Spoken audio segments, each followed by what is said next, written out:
ನಮಸ್ಕಾರ. ನನ್ನ ಆತ್ಮೀಯ ಸಾರಿಗೆಯ ಸಹೋದರರೇ ಮತ್ತು ನನ್ನ ಆತ್ಮೀಯ ಸಾರಿಗೆಯ ಹಿರಿಯ ಸಿಬ್ಬಂದಿಗಳೇ, ನಾನು ನಿಮ್ಮ ಚಂದ್ರು. ಸ್ನೇಹಿತರೆ, 8/4/2026 ಬುಧವಾರ ಚಿತ್ರದುರ್ಗದಿಂದ ಪ್ರಾರಂಭಗೊಂಡ ನಮ್ಮ ಪಾದಯಾತ್ರೆ ಜಾಥಾ ಇಂದಿಗೆ 7ನೇ ದಿನದ ನಮ್ಮ ಜಾಥಾವನ್ನು ಮುಗಿಸಿ ಇಂದು ಊರುಕೆರೆ ಗ್ರಾಮದಲ್ಲಿ ನಮ್ಮ ವಾಸ್ತವ್ಯವನ್ನು ಹೂಡಿದ್ದೇವೆ.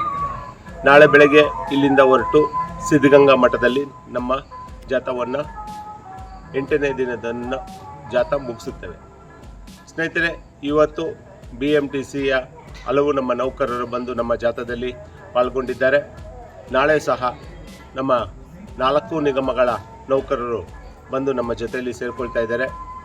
ಸೊ ದಿನದಿಂದ ದಿನಕ್ಕೆ ನಮ್ಮ ಪಾದಯಾತ್ರೆ ಜಾತ್ರೆಯ ಸಂಖ್ಯೆ ಸಹ ಹೆಚ್ಚುತ್ತಿದೆ. ಇದು ನಮ್ಮ ಶಾಶ್ವತ ಪರಿಹಾರಕ್ಕಾಗಿ, ಸ್ವಾಭಿಮಾನದ ಭವಿಷ್ಯಕ್ಕಾಗಿ ನಾವು ಮಾಡುತ್ತಿರುವ ಒಂದು ಶಾಂತಿಯುತ ಹೋರಾಟ.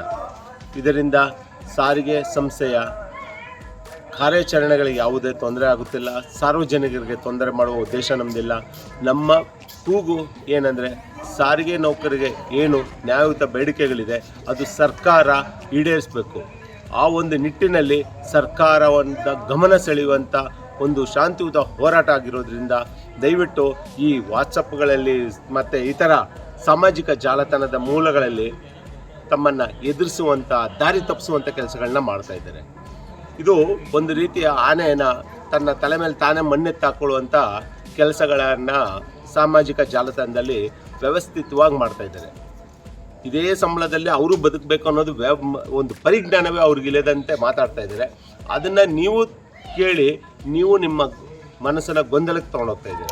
ದಯವಿಟ್ಟು ನಾವು ಆ ರೀತಿಯಲ್ಲಿ ಕಾನೂನು ಬಾಹಿರವಾಗಿ ಅಥವಾ ಸಂಸ್ಥೆಯ ದೈನಂದಿನ ಕಾರ್ಯಾಚರಣೆಗೆ ಅಡಚಣೆ ಉಂಟು ಮಾಡಿ ನಾವು ಯಾವುದೇ ರೀತಿಯಲ್ಲಿ ನಿಮಗೆ ತೊಂದರೆ ಆಗುವಂಥ ಯಾವುದೇ ಕೆಲಸಗಳನ್ನು ನಾವು ಮಾಡ್ತಾ ಇಲ್ಲ. ಯಾವ ರೀತಿಯಲ್ಲಿ ನಾವು ಮುಂಜಾಗೃತ ಕ್ರಮಗಳನ್ನ ಕೈಗೊಳ್ಳಬೇಕು ಎಲ್ಲವನ್ನು ಕೈಗೊಂಡು ನಾವು ಹೋರಾಟಗಳನ್ನ ಕೈಗೊಂಡಿದ್ದೇವೆ.